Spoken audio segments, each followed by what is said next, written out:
Perempuan yang sedang hamil ataupun sedang menyusui atau kedua-duanya, hamil dan sedang menyusui, apakah mereka cukup membayar fidyah saja ataukah harus juga mengqadha puasanya di hari yang lain? Simak penjelasan lebih lengkap di channel ini dan jangan lupa subscribe, like, dan share. Orang yang tidak berpuasa itu ada 3 klasifikasinya. Yang pertama, karena memang ia dilarang untuk berpuasa, tidak boleh untuk berpuasa. Yang kedua, karena ia mendapatkan rukhsah, keringanan, sehingga boleh untuk tidak berpuasa.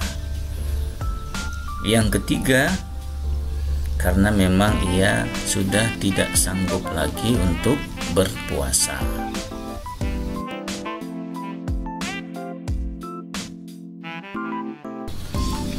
Baik, adapun yang pertama, golongan yang dilarang berpuasa di bulan Ramadan adalah perempuan-perempuan yang sedang mengalami sirkulasi haid dan atau pasca melahirkan yang disebut nifas.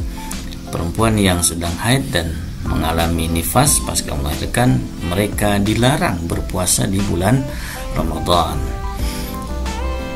Keadaan mereka haid, keadaan mereka nifas itu merupakan mani', yaitu sesuatu yang menghalangi kewajiban berpuasa. Berpuasa menjadi tidak wajib baginya. Sebagai gantinya, ia wajib mengqadha, mengganti puasanya dengan berpuasa di hari yang lain di luar Ramadan. Seberapa banyak?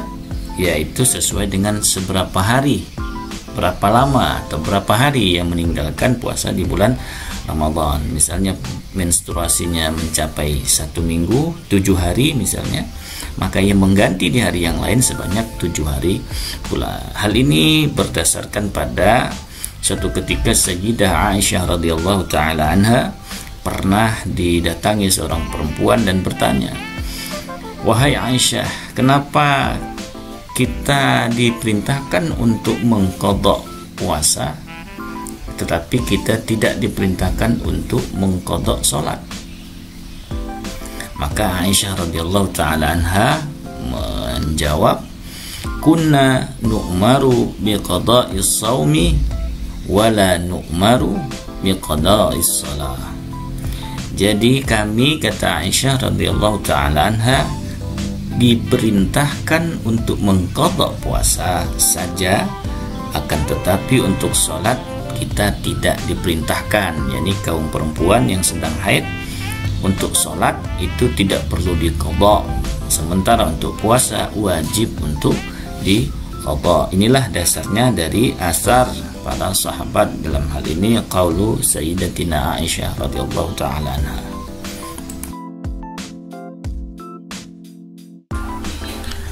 Berikutnya mengenai tidak berpuasa, klasifikasi yang kedua yaitu karena rukhsah, karena ada keringanan.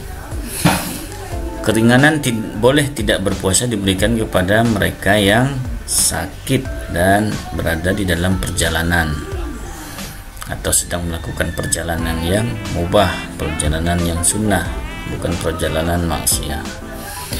Pertama, sakit. Menurut jumhur ulama, keadaan sakit yang dimaksud ini adalah sakit yang ada hubungannya dengan kesulitan di dalam menjalankan puasa.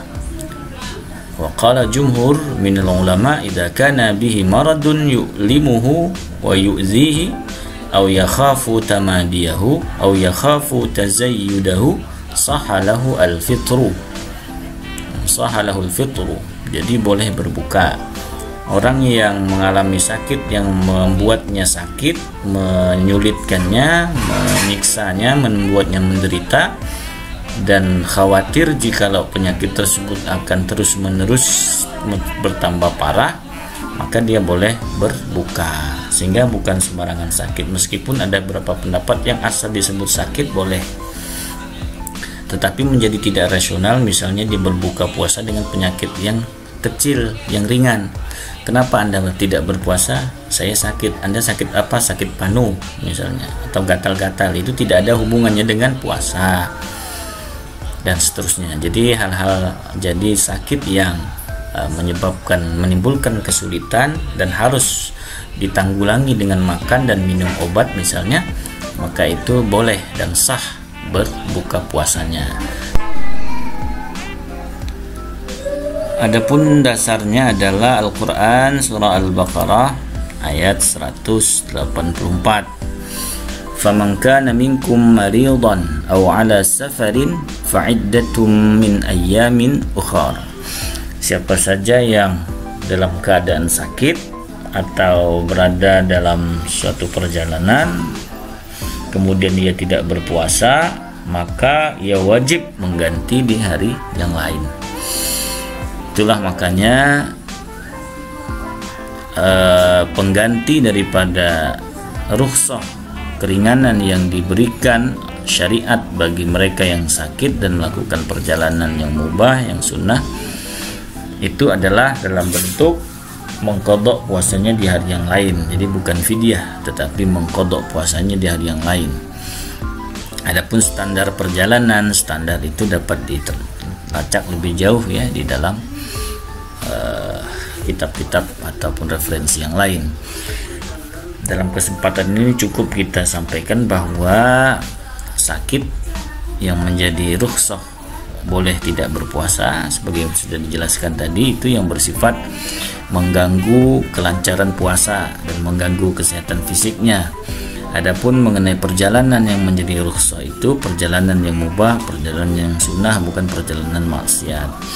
Dan perjalanan itu sendiri sudah pada prinsipnya ia menjadi madhannatul masyaqqah. Dia pasti yang namanya perjalanan itu menjadi sesuatu yang menyulitkan, menjadi sesuatu yang sulit. Maka disebut di ayat itu aw ala safarin, bukan disebutkan faman kana minkum maridan aw musafiran, tidak, tetapi aw ala safarin, artinya memang perjalanan itu perjalanan yang cenderung sulit untuk mengandung kesulitan-kesulitan yang membuatnya harus berbuka puasa.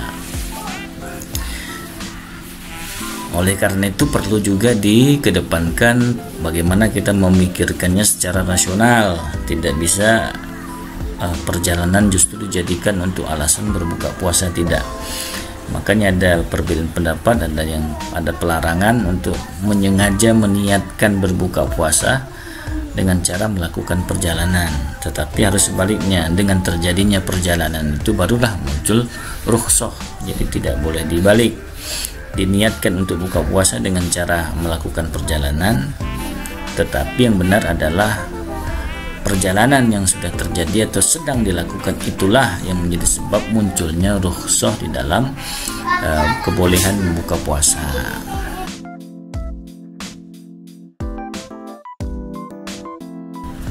Kemudian klasifikasi yang ketiga adalah golongan orang-orang yang tidak sanggup untuk berpuasa. Nah, di dalam klasifikasi yang ketiga inilah kemudian difahami bahwa perempuan yang hamil al-hubla dan perempuan yang menyusui al-murdi' itu masuk di dalam kategori orang-orang yang yutiqunahu, orang-orang yang tidak menyanggupi untuk berpuasa. Asli daripada ayat ini adalah maknanya li syekh al-kabir wa syekh al-kabirah, jadi anjuzah. Jadi untuk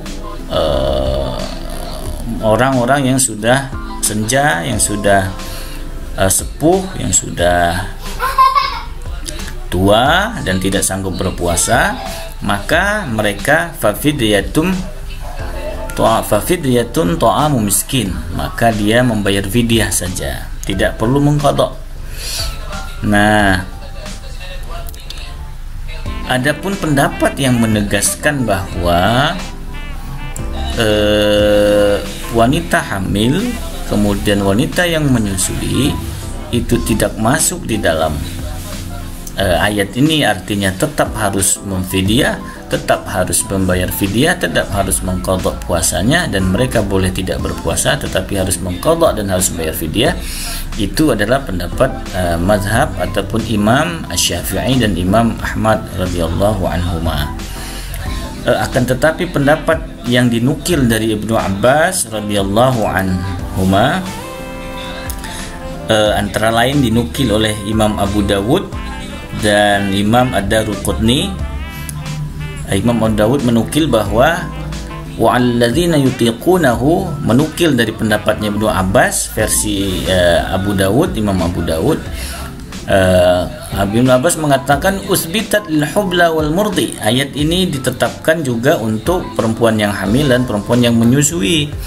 Dan dia juga meriwayatkan wa 'alal ladzina yutiqunahu fidyatun ta'amu miskin qala kanat rukhsatan lisy-syaikhil kabir wal mar'atil kabirah. Ayat ini merupakan rukhsah bagi laki-laki yang sudah tua, yang sudah renta, dan perempuan yang sudah renta. Mereka huma yutiqani as-sauma an yuftiru. Jadi mereka boleh berbuka puasa, boleh tidak berpuasa dengan mengganti yut'ima makana kulli yaumin miskinan. Dia membayar fidyah satu hari satu orang miskin. Wal hubla wal murdi idza khafata ala auladihima aftarata wa at'amata. Masih nukilan dari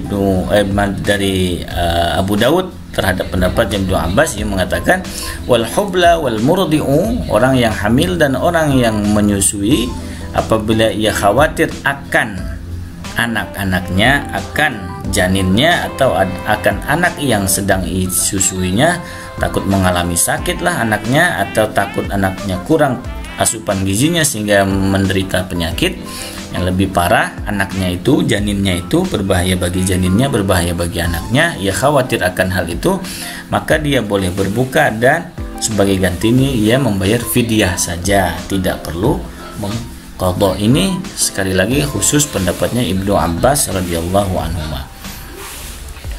Sebagaimana hal itu juga ada yang meriwayatkan, yaitu Imam Ad-Daruqutni, bahwa dia menukil dari Ibnu Abbas juga rukhsa lisy-syaikhil kabir an yuftira wa yut'ima an kulli yaumin miskinan wala qada'a alaihi, hadza isnadun sahih.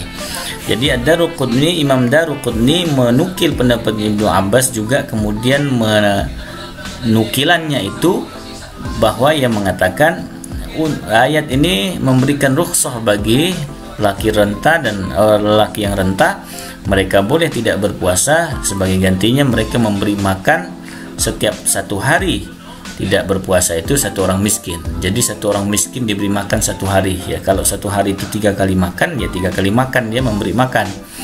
Jadi satu hari satu orang miskin diberi makan, jadi diberi makan satu hari penuh seharusnya ya. Jadi bukan sekedar satu kali makan, bukan, tapi satu hari untuk satu orang miskin. Jadi satu hari tidak berpuasa, gantinya adalah memberi makan satu orang miskin. Wala qada alaihi, dan tidak perlu mengqadha puasa. Dan begitulah penjelasannya, bahwa rasionalisasi daripada pendapat ini adalah mereka yang mereka yang hamil, mereka yang menyusui itu mengalami sirkulasi di mana ia harus hamil dalam 9 bulan, kemudian 2 tahun berikutnya dia harus menyusui. Nah, bayangkan keadaan ini kemudian terjadi lagi, misalnya dia hamil lagi di tahun ke-3 atau di tahun ke-4, maka dia tidak punya waktu yang cukup, tidak mempunyai waktu yang cukup untuk mengqadha puasanya. Nah, sehingga adalah rasional ketika kemudian dinukil dari pendapat Ibnu Abbas radhiyallahu an bahwa al-hubla wal murdi itu termasuk di dalam wa 'alal ladzina yutiqunahu, termasuk di dalam orang-orang yang tidak menyanggupi berpuasa, yang tidak relevan mengqadha puasa, yang relevannya adalah membayar fidyah saja. Satu hari tidak puasa diganti dengan memberi makan satu orang miskin secara full. Saya kira itu penjelasan yang dapat kita sampaikan dalam kesempatan kali ini. Semoga penjelasan ini bermanfaat. Wassalamualaikum warahmatullahi wabarakatuh.